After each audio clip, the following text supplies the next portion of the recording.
So the other day, the United States, they tried to push this draft resolution through the UN Security Council to put sanctions on Iran.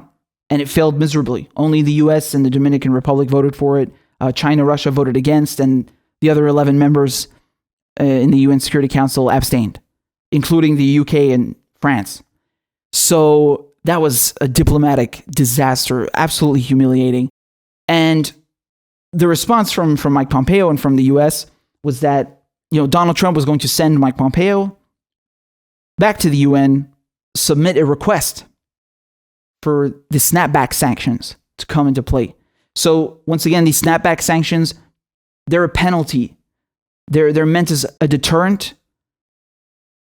for Iran in the context of the JCPOA, within the framework of the JCPOA. Like, if you don't follow the rules, if you don't abide by the regulations set out by the IAEA and the UN Security Council and the JCPOA, we're going to punish you. We're going to put back these old sanctions on you, right? Iran didn't do anything wrong. Iran was following the deal. It was working great. But then in May 2018, Donald Trump pulls out. But now, Mike Pompeo is trying to use the JCPOA, the Iran nuclear deal, to implement snapback sanctions. You can't do that because you quit the deal. How can you punish someone for a deal that you're not participating in anymore? It's ridiculous. So this is Mike Pompeo earlier today at the UN in New York.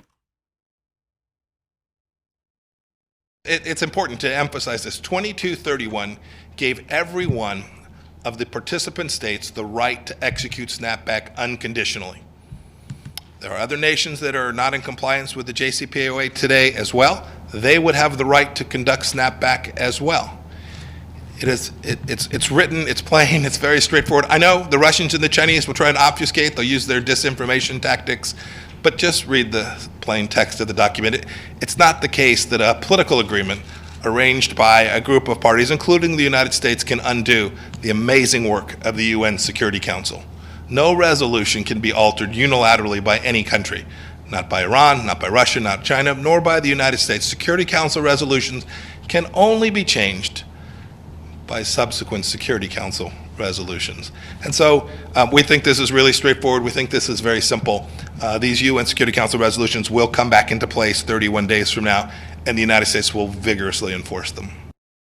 Mike Pompeo is full of it because he's once again saying that even if the US pulled out, they still have the right to punish Iran with this UN resolution, UN Security Council resolution 2231.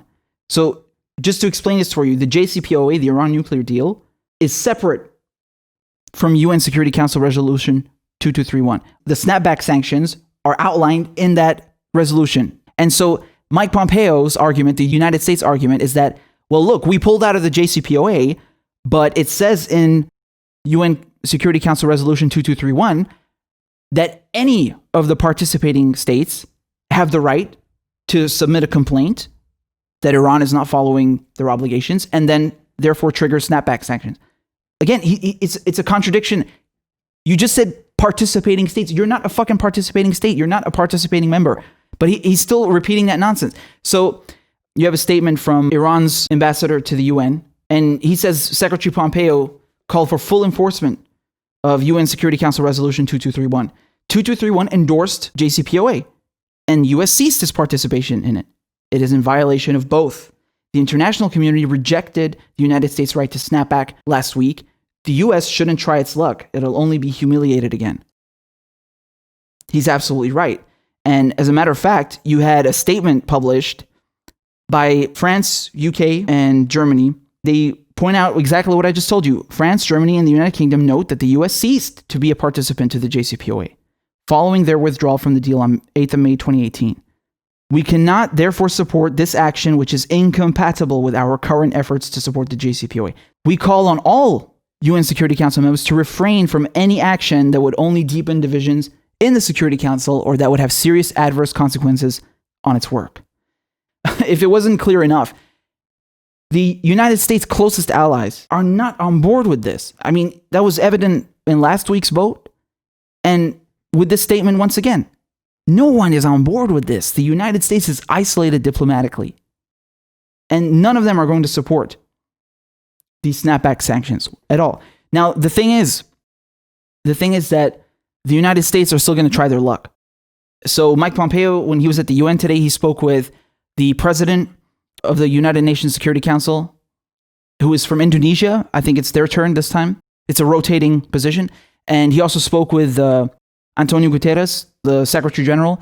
And they are the ones, the UN leadership will decide whether the US can actually trigger these snapback sanctions. But you got to understand the problem at the same time is that to block the United States from doing that in the Security Council, you have to put forward a resolution. And the problem is the United States has veto power. So, as many times as you try to put forward a resolution to really clearly block them from triggering the snapback sanctions because they're out of the JCPOA, the US is just going to keep vetoing that. So it's up to UN leadership now to decide whether this is legal, if it has any legal basis or not. But it's just so ridiculous, man. The JCPOA was working fine. Iran was abiding by it. And even after May 2018, when the US pulled out, they were still abiding by it. They were still following all the rules. IAEA had 24/7 surveillance with cameras. They were measuring all of the equipment. They were able to come in randomly and inspect the nuclear sites. It was working brilliantly like clockwork. And they tore up the deal. The US tears up the deal for no reason. They pull out. They impose unilateral sanctions on Iran. Just US sanctions, not international ones. And then you saw they go and kill Qasem Soleimani. They're harassing Iranian jets in Syrian airspace, civilian airliners. They're flying drones into Iran's airspace. They're bringing their whole fleet, parking it off of the Persian Gulf. I mean, they're just trying to provoke Iran into a war. You can't trust the US. Like, even when Iran sat down and they hashed out the deal, and they're accepting all of these very imperialist conditions, right? Because essentially you're having all these Western powers come in and dictate to Iran what they must do. I didn't see them do that with Israel. Why is Israel allowed to have nukes? Do you think, given their treatment of Palestinians, that they seem like the kind of party that should be in possession of nuclear weapons? I don't fucking think so. Yet there was no deal for them. There was no one bothering them or trying to impose sanctions on them and conditions. No, it's just for Iran. And even when Iran complied, and even when Iran engaged in diplomacy, the US is like, fuck you. So, after they assassinated Qasem Soleimani in January, he was a general, he was the head of this elite Quds force. They assassinated him, and that is when Iran said, okay, you know what, we've had it. Because since May 2018, up until January 2020, we're complying with the deal regardless, even after the US left, but we're not taking this anymore. Like, this is an act of war, and they started enriching uranium to a higher degree, past 3.7%, which is for civilian use. And so the United States, Mike Pompeo, when he submitted his request today to trigger snapback sanctions, he's citing their violation, which they fucking caused. Like, if you didn't assassinate Soleimani and you didn't pull out of the deal, Iran wouldn't be going past 3.7%. You fucking did that. But now they're using it as a legal basis to say, oh, you see, Iran didn't fulfill their obligations under the JCPOA. Therefore, we want to trigger snapback sanctions again. Unfucking believable.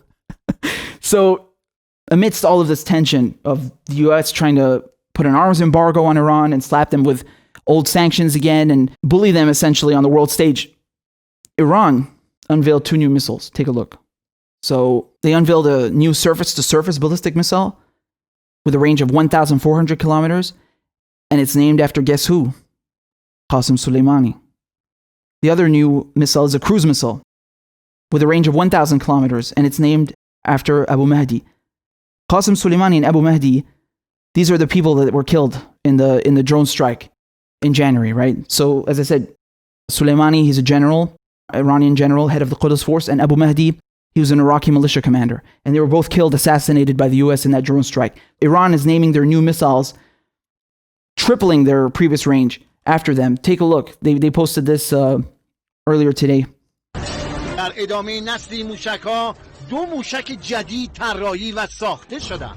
موشک بالستیک شهید حاج قاسم سلیمانی و موشک کروز دریایی شهید ابو مهدی.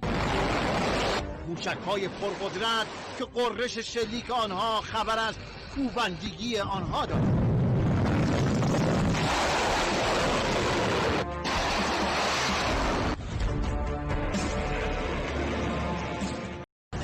در ادامه نسل I take it that they're not really fooling around, right? They're not really messing around.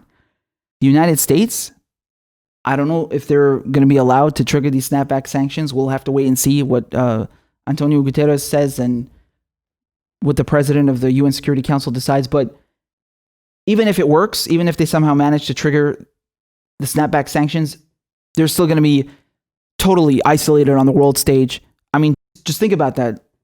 The UK, France, all of the 15 members on the UN Security Council, well, with the exception of the Dominican Republic and the US, they don't want to tear this deal up. Because Iran have said, if these snapback sanctions come into play, the deal is over. They're completely 100% out. The US knows that. The US knows that. But once again, their whole foreign policy, let's see how much we can prod them. Let's see how much we can provoke them to justify an escalation, and then we can come in and invade them. Right? That's what they want. And they got their navy ready, just parked off the coast, waiting, ready to go. Yeah, they don't know their limits, man. They really don't. You got to keep in mind, Iran have been under sanctions for a long time. Syria as well. These countries have learned how to be self-sufficient. So I don't know if this maximum pressure, as they call it, game is going to work. I don't think so. They just don't want Iran having a deterrent. They just don't want Iran able to defend themselves. Right? That's the whole point of having an arms embargo, making sure they can't upgrade their fleet of MiGs, buy new SAM systems from China and Russia. So those S-400s, right? I mean, Iran make their own, which they've been supplying to Syria, but the S-400 from Russia is really the prime. I mean, they got 4 different missiles in one, which is pretty impressive. If you look at the US Patriot missile systems, it's just one type of missile. But the S-400 from Russia, it's got short-range missiles, do 90 kilometers, and the longest one does 240, but there's even one that can do 400. So, Iran, I think they already have their hands on a few of them, but they'd like to get more, obviously, and even Syria would.